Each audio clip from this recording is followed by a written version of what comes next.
OFW ka ba? Baka nga approve na yung policy mo. Kaya lang, wait pa lang. Sayang yung bayad mo kasi hindi pala yan valid. Kailan nga ba hindi valid ang insurance ng mga OFWs?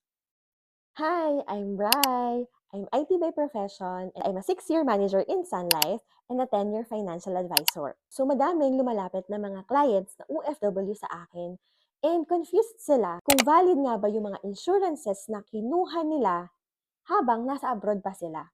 According to the Insurance Commission, Philippine licensed agents cannot legally sell insurance policies abroad. So kahit approved na yung policy mo, void yan if you signed outside the Philippines.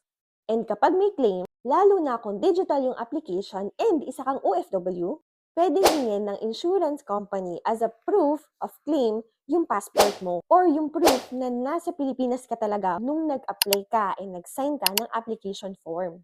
And kapag napatunayan na nasa ibang bansa ka ng time na nag-sign ka, pwedeng i-declare na void ang policies mo and hindi ka ma-approve sa claim. Lalagay ko lang dito yung source from Insurance Commission mismo.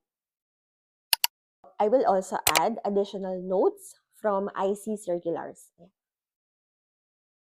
So ito lang yung general rule. The client must be physically present.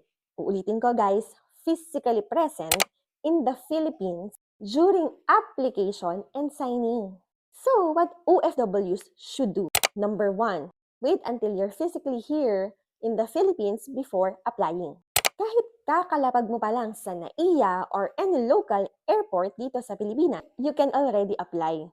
Pwede nga kitang i-meet dyan. This ensures that your policy is valid, enforceable, and claimable when needed. So kung uuwi ka sa Pilipinas, kahit kakalapag mo pa lang sa NAIA, I can help you apply the right way. If you have any concerns and questions, just message my social media accounts or talk to your Sunday financial advisors today. Guys, let's make sure your insurance is 100% valid and claimable when needed. So if you found this content valuable, share this to your family and friends.